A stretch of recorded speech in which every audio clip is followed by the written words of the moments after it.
Shalom saudaraku, selamat berjumpa lagi dalam renungan pengharapan baru dari channel Terang Jalanku. Bagaimana kabar Anda hari ini? Saya berharap Anda semua tetap bersukacita dan terus bersemangat untuk menikmati kebenaran firman Tuhan. Saudaraku, masa penantian bukanlah suatu waktu yang kosong tanpa makna, melainkan suatu kesempatan yang sungguh sangat berharga untuk membuktikan kesetiaan kita. Selagi menunggu kedatangan Yesus yang kedua kali, biarlah hidup kita ini menjadi suatu persembahan yang hidup, melalui suatu ketekunan dan juga kesiapan diri kita. Mari kita terus berjaga-jaga dengan hati yang penuh pengharapan, memastikan bahwa pelita kita tetap menyala dengan terang di tengah kegelapan dunia ini. Hari ini saya akan menyampaikan renungan dengan judul Menanti dengan Penuh Pengharapan. Namun sebelum kita mendengarkan renungan ini, mari kita awali dengan berdoa terlebih dahulu. Bapa Surgawi yang penuh kasih, kami mengucap syukur atas kesempatan merenungkan kebenaran firman-Mu hari ini. Saat kami menanti kedatangan Engkau kembali dengan penuh pengharapan, murnikanlah hati kami. Ajarlah kami untuk tidak hanya berdiam diri, melainkan tetap setia, bekerja dan berjaga-jaga dalam kekudusan. Biarlah roh kami tetap menyala dan hidup kami menjadi kesaksian bagi sesama. Penuhilah kami dengan hikmat agar senantiasa siap sedia menyambut Engkau. Terima kasih Tuhan, dalam nama Tuhan Yesus Kristus kami berdoa. Haleluya. Amin. Saudaraku yang terkasih, dalam sejarah manusia, maka menunggu seringkali menjadi suatu aktivitas yang paling menjemukan. Kita menunggu antrean di bank, menunggu lampu merah berubah menjadi hijau, atau menunggu suatu balasan pesan dari seseorang yang spesial bagi kita. Seringkali pekerjaan menunggu ini dianggap sebagai waktu yang terbuang, sebuah jeda kosong di antara dua peristiwa penting. Namun dalam iman, dalam kamus iman Kristen, maka menanti bukanlah sebuah kekosongan. Menanti adalah sebuah tindakan yang aktif, yang penuh pengharapan. Dasar dari penantian kita itu tertanam dengan kuat dalam janji Tuhan. Mari kita baca Yohanes pasal 14 ayat 3. Dan apabila aku telah pergi ke situ dan telah menyediakan tempat bagimu, aku akan datang kembali dan membawa kamu ke tempatku, supaya di tempat di mana aku berada, kamu pun berada. Saudaraku, janji ini bukan sekedar kalimat penghiburan untuk murid-murid yang saat itu sedang merasa cemas. Ini adalah suatu pernyataan, suatu proklamasi tentang kedaulatan. Yesus tidak hanya menjanjikan suatu tempat, Ia menjanjikan tentang kehadirannya. Namun pertanyaan terbesar kita, bagi kita yang hidup di masa sekarang ini adalah, apa yang harus kita lakukan selagi kita menunggu Dia yang akan datang kembali? Yang pertama, memahami dasar penantian. Ini sebuah kepastian, bukan spekulasi. Sebelum kita berbicara tentang apa yang harus kita lakukan, kita harus mengerti mengapa kita melakukannya. Kita ini tidak menanti dengan cemas seperti seseorang yang sedang menanti atau menunggu hasil undian yang belum tentu yang sudah dia nantikan itu dia menjadi pemenangnya. Kita menanti seorang tunangan yang sedang mempersiapkan diri di hari pernikahan karena tanggalnya sudah ditetapkan dan janji itu sudah diikat. Frasa yang berkata, "Dan apabila aku telah pergi ke situ dan telah menyediakan tempat bagimu, aku akan datang kembali dan membawa kamu ke tempatku." Janji dalam Yohanes 14 ayat 3 ini mengandung dua fase, yaitu kepergiannya untuk persiapan, dan juga kedatangannya untuk pemulangan kita. Yesus sedang bekerja di sana dan kita ini dipanggil untuk tetap bekerja di dunia ini. Penantian kita penuh dengan suatu pengharapan karena pada dasarnya adalah kita menanti berdasarkan kebenaran kasih Kristus pada karakter Kristus yang mustahil berdusta. Kesetiaan kita dalam menunggu bermula dari suatu keyakinan bahwa Kristus itu setia pada janji-janjinya.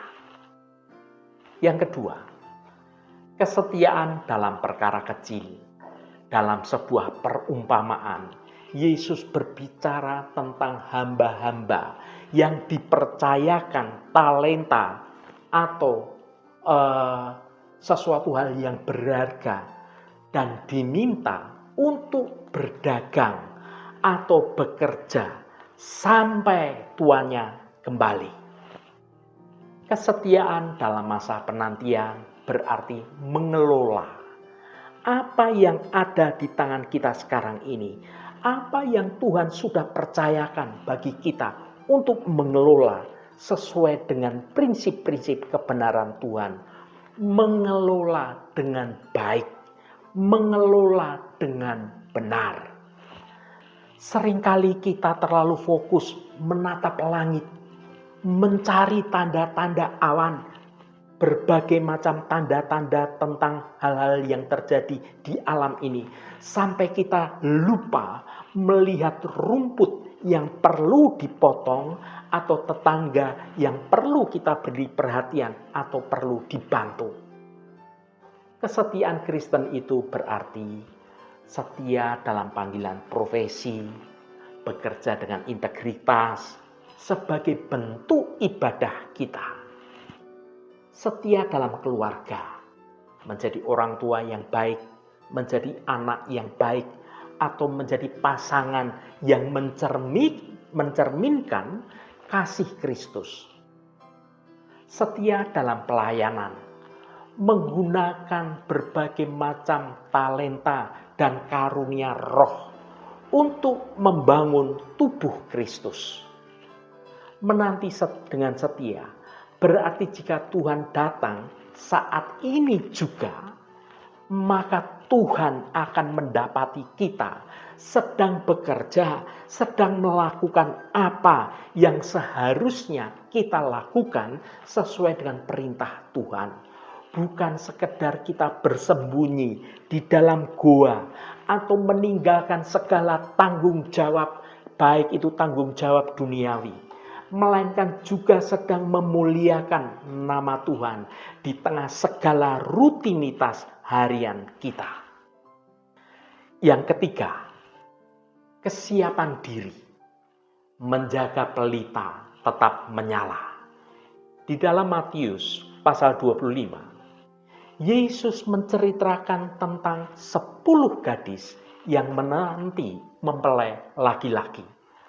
Perbedaannya sederhana, yang bijaksana membawa minyak cadangan, yang bodoh tidak membawa minyak cadangan. minyak ini seringkali ditafsirkan sebagai kehidupan rohani yang terhubung dengan intim dengan Tuhan kita. Kesiapan diri bukan berarti kita harus hidup dalam suatu ketakutan paranoid, melainkan hidup dalam kewaspadaan rohani. Bagaimana cara menjaga minyak kita tetap terisi dengan penuh dan pelita kita tetap menyala? Milikilah kehidupan doa yang konsisten. Doa adalah nafas penantian kita. Tanpa doa, penantian akan berubah menjadi suatu kejenuhan yang dapat mematikan semangat kita dan juga iman kita. Merenungkan firman Tuhan, karena firman Tuhan adalah suatu kompas yang dapat menjaga kita pada suatu jalur yang tetap benar saat dunia ini mencoba menyesatkan kita, membelokkan jalan kita dengan janji-janji dunia yang penuh kepalsuan. Dan kita hidup dalam komunitas iman. Kita tidak bisa menanti sendirian. Kita ini butuh saudara seiman untuk saling mengingatkan, saling menguatkan, saling mensupport, saling menasihati ketika kita mulai lelah atau tertidur secara rohani. Kesiapan diri adalah tentang menjaga hati kita agar tidak menjadi tumpul oleh kenikmatan dunia yang palsu atau bahkan menjadi patah oleh berbagai macam persoalan dan penderitaan hidup. Dan yang keempat, transformasi karakter di ruang tunggu penantian kita. Masa penantian adalah masa pemurnian, sama seperti emas yang dimurnikan dalam dapur api yang bernyala-nyala. Karakter kita ini dibentuk saat kita menunggu. Rasul Petrus mengingatkan bahwa karena kita menantikan langit dan juga bumi yang baru, maka kita harus berusaha supaya kita kedapatan tak bercacat dan tak bernoda di hadapannya dalam perdamaian dengan Dia. 2 Petrus pasal 3 ayat 14. Apa yang harus kita lakukan? Melepaskan beratnya dosa dan beban yang merintangi jalan kita. Masa penantian ini adalah suatu kesempatan untuk kita dapat membereskan pengampunan yang tertunda, membuang segala kesombongan, dan mengenakan kerendahan hati. Kita mempersiapkan diri untuk tinggal di tempat yang disediakan oleh Tuhan dengan cara kita belajar hidup sesuai dengan aturan-aturan kerajaan surga sejak sekarang, sejak kita masih tinggal di dunia ini. Jika di surga nanti tidak ada kebencian, mengapa kita masih menyimpannya di masa penantian ini? Yang kelima, menjadi saksi, membagikan pengharapan. Menanti dengan penuh pengharapan itu memiliki suatu dimensi sosial. Kita tidak hanya menunggu untuk keselamatan diri kita sendiri.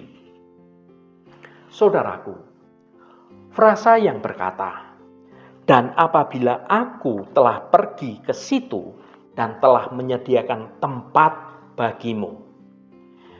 Yohanes 14 ayat 3 mengatakan Yesus menyediakan tempat bagi kamu. Ini adalah pernyataan jamak. Ada banyak orang di luar sana yang hidup tanpa pengharapan, yang merasa dunia ini seolah-olah akhir dari segalanya. Selagi menunggu, tugas kita adalah memperluas akan pemberitaan Injil. Penantian yang benar seharusnya melahirkan suatu urgensi untuk kita berbagi tentang kasih Tuhan. Kita ini adalah duta-duta besar yang ditempatkan di negeri asing, di lingkungan kita masing-masing. Kita bertugas memperkenalkan keindahan tanah air kita yang sebenarnya, yaitu kerajaan surga, kepada orang-orang yang ada di sekitar kita, dimanapun kita ditempatkan. Saudaraku yang diberkati Tuhan, pada akhirnya esensi dari Yohanes pasal 14 ayat 3 bukan hanya tentang suatu tempat atau tentang kapan, melainkan tentang bersama-sama dengan Dia. Supaya di tempat di mana aku berada, kamu pun berada. Kerinduan untuk bersama Yesus adalah suatu mesin penggerak kesetiaan kita. Jika kita mencintai seseorang, maka menunggu kepulangannya tidak akan terasa sebagai suatu beban kehidupan yang berat, melainkan sebagai suatu persiapan penuh kasih, penuh pengharapan. Jangan biarkan masa penantian ini membuat kita menjadi orang Kristen yang pasif atau menjadi orang yang suam-suam kuku.